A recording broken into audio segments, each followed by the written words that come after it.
Seperti yang kita ketahui, ayah memegang peran penting dalam perkembangan emosional dan psikologis anak. Namun, pada kenyataannya, banyak anak di seluruh dunia yang tumbuh tanpa ayah, entah karena perceraian, kematian, ataupun alasan lainnya. Bagaimana dampaknya pada anak yang tumbuh tanpa peran ayah? Apa saja tantangan-tantangan yang dihadapi oleh mereka yang tumbuh tanpa sosok ayah? Dan yang terpenting, bagaimana cara kita bisa mengatasi dan menghadapi kondisi ini?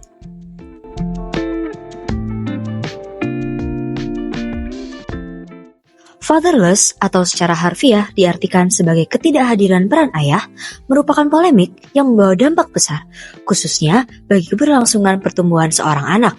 Fenomena fatherless umumnya terjadi karena pertikaian orang tua yang mengakar hingga perceraian. Ketidakhadiran sosok ayah, baik secara fisik maupun emosional, dapat mengakibatkan anak tidak mendapatkan kasih sayang yang cukup dan tentunya akan menimbulkan dampak yang signifikan. Minimnya pertemuan antara anak dan ayah membawa dampak besar pada masa pertumbuhan anak. Berbagai dampak buruk mengarah pada krisis identitas dan perkembangan anak. Mereka yang tumbuh tanpa peran ayah seharusnya cenderung menutup diri akan dunia dan sekitarnya, karena seharusnya seorang ayah memiliki peran penting dalam menunjukkan dunia luar kepada seorang anak. Sikap menutup diri pada anak dapat dikatakan sebagai akar dari semua permasalahan perkembangan pada anak. Karena sejak masa anak-anak hingga menuju dewasa, anak akan selalu membutuhkan stimulus dari seorang ayah. Anak yang tumbuh tanpa peran ayahnya dapat memiliki masalah seperti gangguan kecemasan, depresi, terlibat dalam aktivitas seksual dini, penyalahgunaan narkoba, gangguan mood, serta terlibat dalam kasus kriminal. Pada episode kali ini, kita akan bertemu dengan Kak Ek, Kak Asa, Kak Ovi, Aro, dan juga Kisti untuk membagikan perspektifnya terkait topik ini.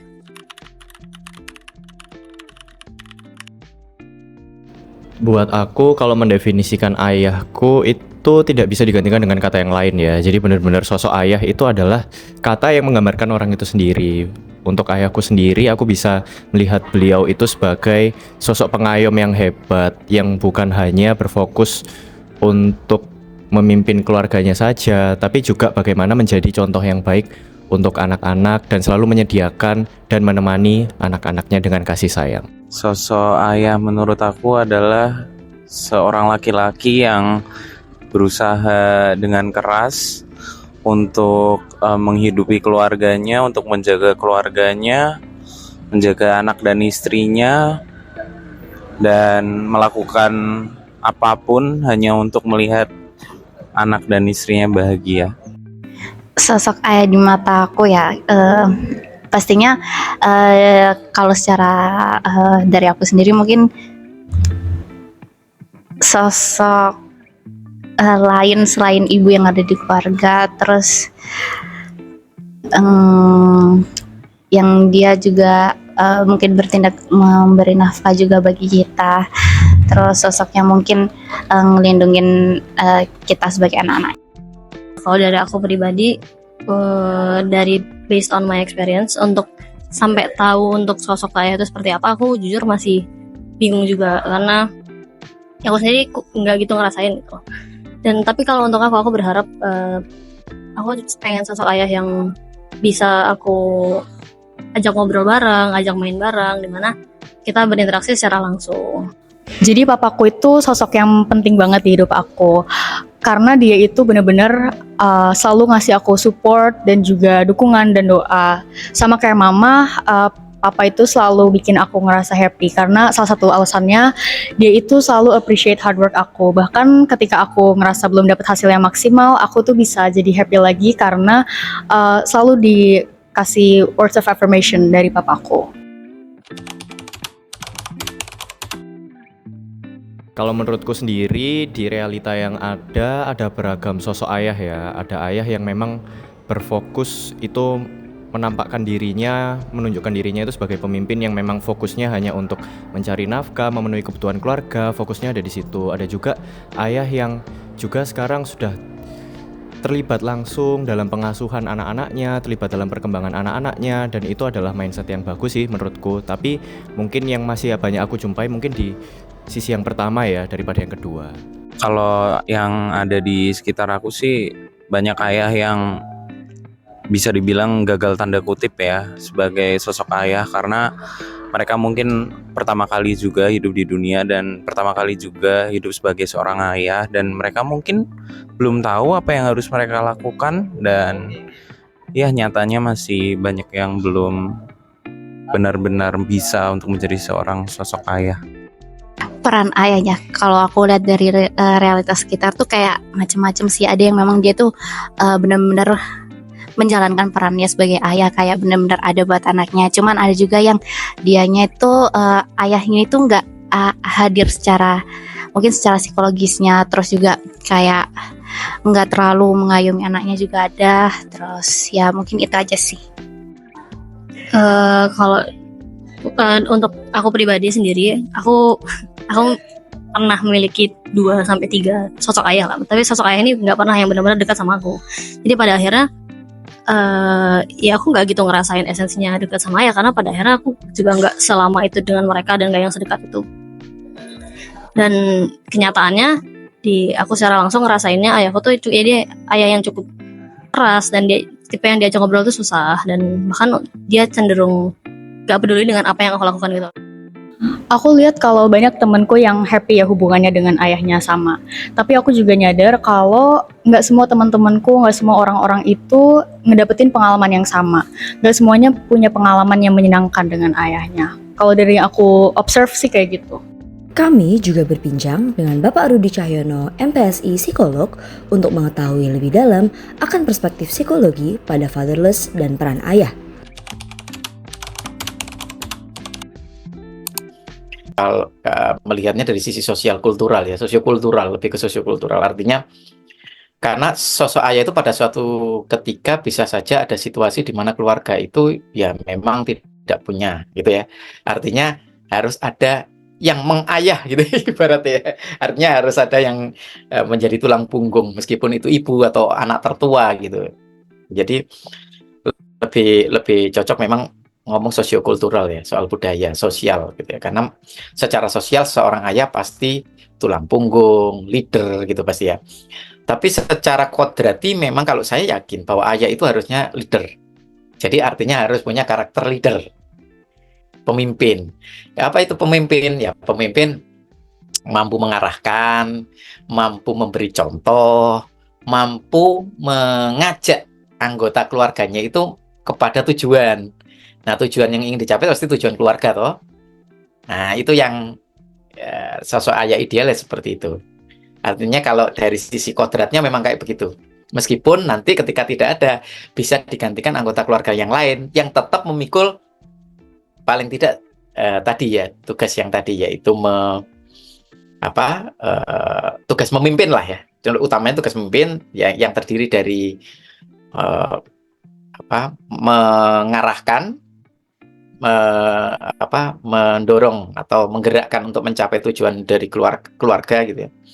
Dan kemudian menjadi tulang punggung. Nah, soal mengarahkan dan menggerakkan ini salah satunya ada dengan menjadi teladan atau menjadi contoh tadi. Itu ayah.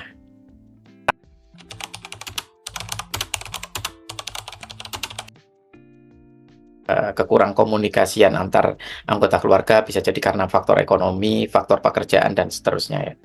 Itu atau faktor jarak bagi orang tua yang tidak tinggal serumah. Dan kalaupun suatu saat misalnya bisa bertemu, sama kayak orang tua yang bekerja tadi, suatu saat bisa bertemu, mereka seolah-olah tidak punya kebiasaan untuk berkomunikasi. Jadi kikuk gitu loh. Jadi kalau ngomong ya seperlunya. Oh, 1, 2, gimana? Ya, baik. Kayak gitu. Gimana sekolahmu? Baik. Selesai. Kayak gitu. Hambatan-hambatan komunikasi ya. Kalau kamu mau ngomong psikologinya hambatan komunikasi, tapi hambatan komunikasi ini sekali lagi penyebabnya bisa ya itu tadi, bisa sangat situasi atau kondisi sehari-hari yang menyebabkan dia jarang berkomunikasi sama anaknya, termasuk pekerjaan dan seterusnya. Kayak gitu. Dan akhirnya semakin membuat kagok kan komunikasi antar keduanya. Sulit loh kalau orang yang tidak lama tidak berkomunikasi terus kemudian harus memulai sesuatu, apalagi langsung ada tuntutan harus intim atau hangat. Nggak bisa. Itu sulit sekali. Harus mengawali, harus membangun itu. Nah, tidak banyak orang tua, tidak semua orang tua itu bisa membangun komunikasi sejak dari nol itu. sejak dari posisi yang kagok, yang kikuk gitu.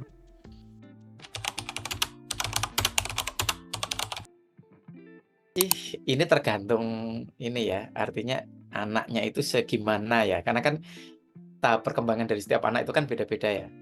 Apakah seorang anak sudah bisa secara rasional berpikir bahwa seorang ayah itu punya peran begini sehingga, apakah saya, eee, sudah pada posisi itu bisa memikul tanggung jawab itu, atau tanggung jawab sekarang sedang dilakukan oleh ibu nih, itu misalnya kayak begitu. Nah, itu sampai sejauh apa anak itu bisa berpikir serasional itu. Nah, ini kan beda-beda akhirnya.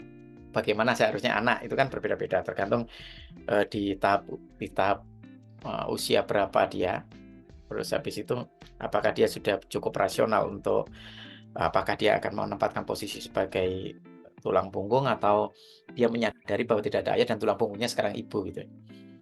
Nah, kalau saya sih kalau misalnya tahu ya tulang punggungnya ibu, maka kita harus menjadi pribadi yang kooperatif lah paling tidak dengan ibu, karena ibu itu sekarang sudah memegang peran ayah.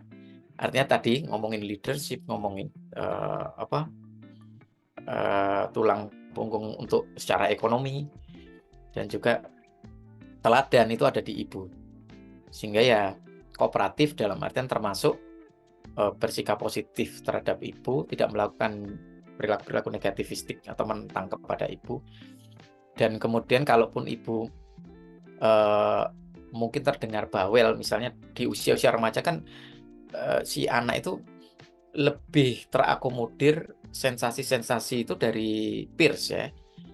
Sensasi-sensasi yang dia inginkan itu kan lebih banyak didapatkan dari peers. Sementara kalau orang tuanya yang ngomong itu kan terdengar kayak banyak larangan gitu ya, banyak perintah gitu ya. Di seputaran itu terdengarnya. Nah, ini kalau tidak disadari bahwa si orang tua atau ibu itu pengganti ayah, kan kita malah terjerumus untuk ke peers kan. Tapi kalau sadar bahwa kenapa sih ibu saya kok banyak ngomong, banyak harus menyuruh ini dan itu, harus ngatur ini dan ngatur itu. Oh ya, posisi ibu saya sekarang sebagai ayah gitu ya.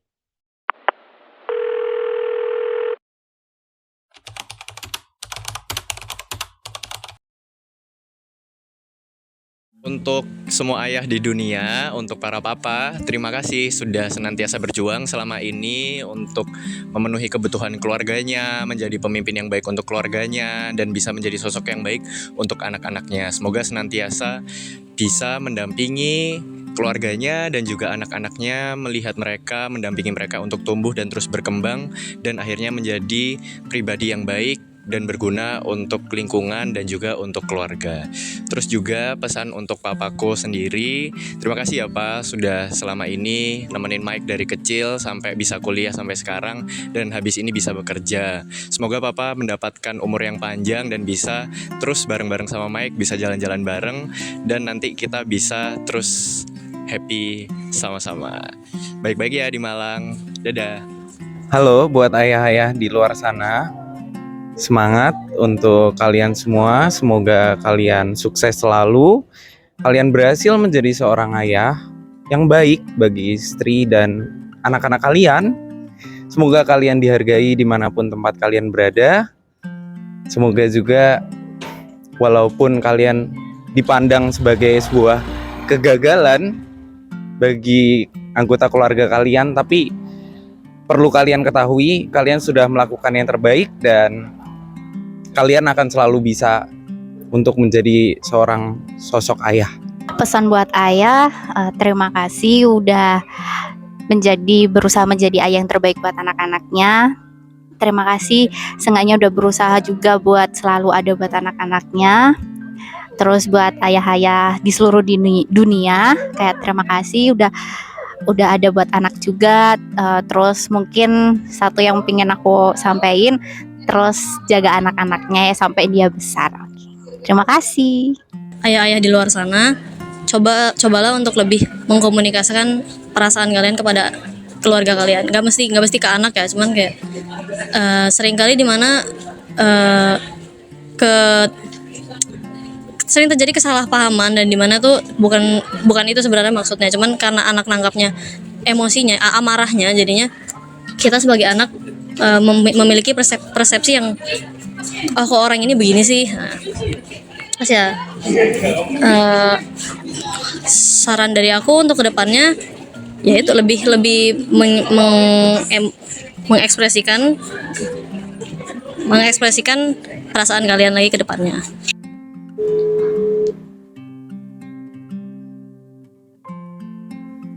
Halo, halo. Hai, Papa lagi apa? baik. Lagi mau rapat, Papa tuh ada acara di ketemu orang Turki. Oh, oke. Oke, Gimana kabar Kak? baik.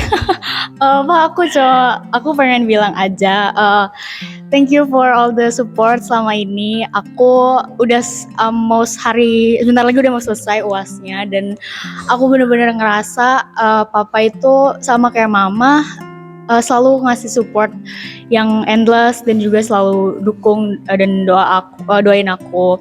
Aku sangat grateful jadi anak Papa, dan juga nggak sabar bentar lagi pulang ketemu Papa lagi. Thank you ya, Pak. Iya, yang paling penting Ade itu udah berusaha yang terbaik gitu. Ini kan buat masa depan Ade, melakukan do all the best selalu gitu. Oke. Oke.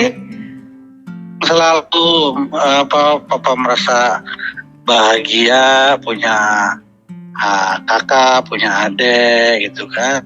Jaga diri selalu sayang ya, jangan lupa Oke. sholatnya ya. Oke. Jangan lupa. Oke, thank you ya, Pak. Bye bye. I love you more. Bye. Bye bye.